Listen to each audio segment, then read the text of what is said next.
फिर दिन हुआ,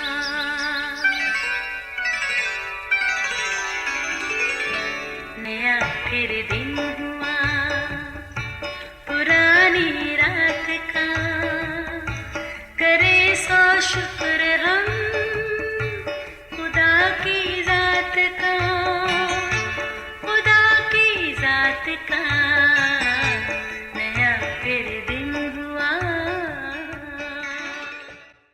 आज की आयत, जो कोई बाप या माँ को मुझसे ज़्यादा अजीज़ रखता है वो मेरे लायक नहीं।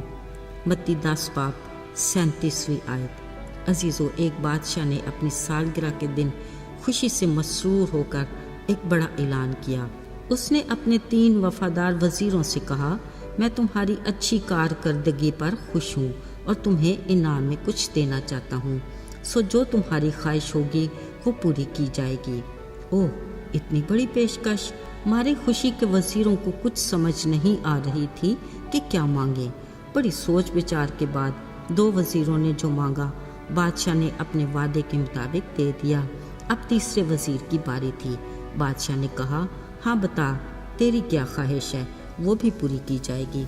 वज़ीर ने मुस्कुरा कर कहा, बादशाह सलामत, मुझे तो आप अजीज़ हैं, इसलिए मैं आपको अपने लिए मांग लेता हूँ। बादशाह वज़ीर की बात सुनकर हैरान हुआ, बोला, मैं समझा नहीं। वज़ीर ने बादशाह से कहा, आए बादशाह, ये सब कुछ तो आपका है और आप ही हर चीज़ के मालिक हैं। अगर आप मेरे बादशाह बन जाएंगे, फिर जो आपका होगा वो सब कुछ मेरा ही तो हो जाएगा। हाँ, ये बात तो दुरुस्त है। बादशाह तीसरे वज़ीर की अक्लमंदी और जहानत पर हैरान भी हुआ और खुश भी, और उसे इनाम के तौर पर तोहफे अता किए। अजीज़ों, ज़रा सोचिए, अगर बादशाहों का बादशाह हमें ये कहे, मांगो तुम्हें क्या चाहिए, तुम्हें दिया जाएगा, तो यकीनन हमारी तरफ से उसके हुजूर ख्वाहिशात के ढेर लग जाएंगे। मगर याद रहे, उसकी ये पेशकश उसके वफादार लोगों के लिए है। पहले तो ये देखना है कि क्या हम अपना अजर और इनाम लेने के हकदार हैं भी कि नहीं।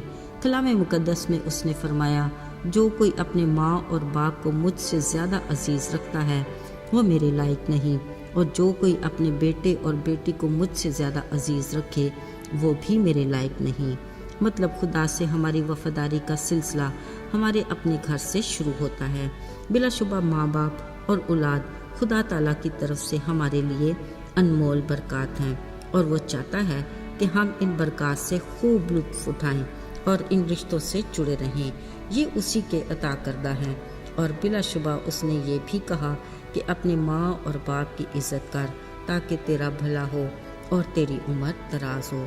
उसका ये फरमान अपनी जगह अटल है, पर अगर ये रिश्ते उसकी रफ़ाकत और मोहब्बत में रुकावट बन जाएं तो ऐसी कैफियत खुदा को पसंद नहीं। अजीज़ों, याद कीजिए, जब इब्राहिम को खुदा ने अपने बाप का घर और नातेदारों को छोड़ने के लिए कहा तो कलाम में लिखा है कि खुदा के हुक्म से उसने वैसा ही किया जैसा खुदा ने उसे कहा, और उसे ऐसा करने का इनाम मिला। खुदा ने उसकी औलाद को रेत के ज़रों और आसमान के सितारों की तरह बढ़ाकर उसे एक बड़ी कौम बनाने का और उसे बरकत पर बरकत देने का वादा किया, सो पूरा किया। पर ज़रा सोचिए, अगर वो ऐसा ना करता तो क्या वो खुदा की बरकत के लायक होता? हरगिज़ नहीं। अजीज़ों, जब ही खुदा कहता है कि जो माँ और बाप को मुझसे ज़्यादा अजीज़ रखे वो मेरे लायक नहीं, और वो हमसे भी ऐसी ही वफादारी की तवक्को करता है कि ये रिश्ते मेरी रफ़ाकत और मोहब्बत में रुकावट ना बने, ताकि हम उसकी बरकत के हकदार बने रहें। अजीज़ों, इसी तरह औलाद भी हर वालिदैन को अपनी जान से ज़्यादा प्यारी होती है, और बाज़ औक़ात वालिदैन अपनी औलाद को पूजा की हद तक प्यार करते हैं, पर रिश्तों के साथ इस हद तक का रवैया खाली खुदा को पसंद नहीं। वो अपने और हमारे शख्सी रिश्ते में किसी तरह की रुकावट को कबूल नहीं करता। ज़रा याद करते हैं उस वाक़या को। इसहाक इब्राहिम का बुढ़ापे का सहारा था, मगर खुदा की तरफ से वो अहद का फरजांद भी था। खुदा ने इब्राहिम को कहा कि तू अपने बेटे इसहाक को, जिसे तू अजीज़ रखता है, मेरे लिए कुर्बान कर। सोचने की बात यह है कि खुदा ने ऐसा क्यों कहा। ऐन मुमकिन है उसे लगा कि इब्राहिम अपने बेटे को मुझसे ज़्यादा अजीज़ रखने लगा है। اصل میں ابراہیم خدا کا منصور نظر تھا، جس کو اسے ایمانداروں کا باپ بھی کہا۔ وہ کسی قیمت پر بھی ابراہیم کو اپنی رفاقت سے دور نہیں کرنا چاہتا تھا، اس لیے اس نے چاہا کہ وہ ابراہیم کو آزمائے کہ کہیں اس کا بیٹا رکاوٹ تو نہیں۔ مگر کلام مقدس میں لکھا ہے کہ جیسے ہی اس نے اسحاق پر چھری چلانے کے لیے ہاتھ اٹھایا، خدا کے فرشتے نے اسے روک دیا۔ خدا نے یہ جان لیا کہ ابراہیم کے اس کے ساتھ رفاقت اور محبت میں اس کا بیٹا بھی رکاوٹ نہیں بن سکتا۔ سو خدا نے اپنے وعدے کے مطابق ابراہیم کو بڑی قوم بنایا، جو اس کی چنی قوم کہلائی۔ عزیزو، ہم سے کوئی بھی رشتہ جڑا ہو، خدا چاہتا ہے کہ ہماری زندگی میں اس کو اول درجہ ملے، کیونکہ اس سے ہمارے رشتے کی بنیاد وہ عظیم کفارہ ہے جو اس نے اپنے اکلوتے بیٹے یسوع کی جان کی قربانی دے کر بحال کیا۔ اس نے ہمیں ہمیشہ اپنی رفاقت میں رکھنے کے لیے ہمیشہ کی زندگی کا وارث بنایا۔ بلا شبہ ہماری ہمیشہ کی زندگی کی منزل کا راستہ اس کا وہ صلیبی سفر تھا جو انتہائی اذیت ناک تھا، لہٰذا اس ابدیت کے سفر کے لیے اس نے ہمیں ہدایت کی کہ ہم بھی اپنی صلیب اٹھائیں اور اس کے نقش قدم پر چلیں، تاکہ ہماری منزل دن رات اس کی رفاقت کی جگہ یعنی ہمیشہ کی زندگی ہو۔ اگرچہ ہمیشہ کی زندگی کا سفر کٹھن اور راستہ سکڑا ہے، مگر وہ اپنے وعدے کے مطابق قدم قدم پر ہماری رہنمائی کرتا ہے۔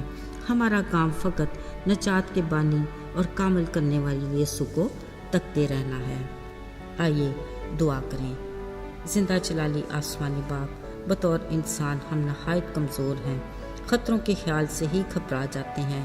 ہمیں توفیق عطا کر کہ ہم اپنی صلیب اٹھائے ہوئے بہادری سے تیرے نقش قدم پر چلتے رہیں، تاکہ ہم درست منزل یعنی تیری رفاقت کی جگہ ہمیشہ کی زندگی کے مقام تک پہنچ سکیں۔